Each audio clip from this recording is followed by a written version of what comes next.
Membuat tabut perjanjian. Bezalel membuat tabut itu dari kayu penaga, 2,5 hasta panjangnya, 1,5 hasta lebarnya, dan 1,5 hasta tingginya. Disalutnyalah itu dengan emas murni dari dalam dan dari luar, dan dibuatnyalah bingkai emas sekelilingnya. Dituangnyalah 4 gelang emas untuk tabut itu pada keempat penjurunya, yaitu 2 gelang pada rusuknya yang satu dan 2 gelang pada rusuknya yang kedua. Dibuatnyalah kayu pengusung dari kayu penaga, dan disalutnyalah itu dengan emas. Dan dimasukkannya kayu pengusung itu ke dalam gelang yang pada rusuk tabut itu, supaya tabut dapat diangkut. Dibuatnyalah tutup pendamaian dari emas murni, 2,5 hasta panjangnya, dan 1,5 hasta lebarnya. Dibuatnyalah 2 kerup dari emas tempaan dibuatnya itu pada kedua ujung tutup pendamaian itu, 1 kerup pada ujung sebelah sini dan 1 kerup pada ujung sebelah sana. Seiras dengan tutup pendamaian itu, dibuatnya kerup itu pada kedua ujungnya. Kerup-kerup itu mengembangkan kedua sayapnya ke atas, sayap-sayapnya menudungi tutup pendamaian itu, dan mukanya menghadap kepada masing-masing. Kepada tutup pendamaian itulah menghadap muka kerup-kerup itu. Membuat meja roti sajian. Dibuatnyalah meja itu dari kayu penaga, 2 hasta panjangnya, 1 hasta lebarnya, dan 1,5 hasta tingginya. Disalutnyalah itu dengan emas murni, dan dibuatnya bingkai emas sekelilingnya. Dibuatnyalah sekelilingnya jalur pinggir yang setapak tangan lebarnya, dan dibuatnya bingkai emas sekeliling jalur pinggirnya itu. Dituangnyalah untuk meja itu 4 gelang emas, dan dipasangnyalah gelang-gelang itu di keempat penjurunya pada keempat kakinya. Dekat ke jalur pinggirnyalah gelang itu, yakni tempat memasukkan kayu pengusung, supaya meja itu dapat diangkut. Dibuatnyalah kayu pengusung itu dari kayu penaga dan disalutnya dengan emas, yaitu supaya meja itu dapat diangkut.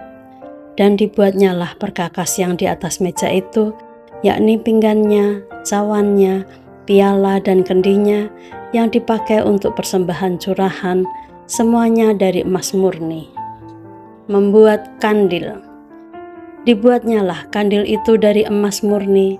Dari emas tempaan dibuatnya kandil itu, baik kakinya, baik batangnya, kelopaknya, dengan tombolnya dan kembangnya, dibuat seiras dengan kandil itu. Ada 6 cabang timbul dari sisinya, 3 cabang kandil itu dari sisi yang satu, dan 3 cabang dari sisi yang lain. 3 kelopak yang berupa bunga badam pada cabang yang satu, dengan tombol dan kembangnya, dan 3 kelopak yang serupa pada cabang yang lain dengan tombol dan kembangnya. Demikian juga dibuat ke-6 cabang yang timbul dari kandil itu. Pada kandil itu sendiri ada 4 kelopak berupa bunga badam dengan tombolnya dan kembangnya. Juga ada 1 tombol di bawah sepasang cabang yang pertama yang timbul dari kandil itu, dan 1 tombol di bawah yang kedua, dan 1 tombol di bawah yang ketiga. Demikianlah juga dibuat ke-6 cabang yang timbul dari situ. Tombol dan cabang itu timbul dari kandil itu, dan semuanya itu dibuat dari sepotong emas tempaan yang murni.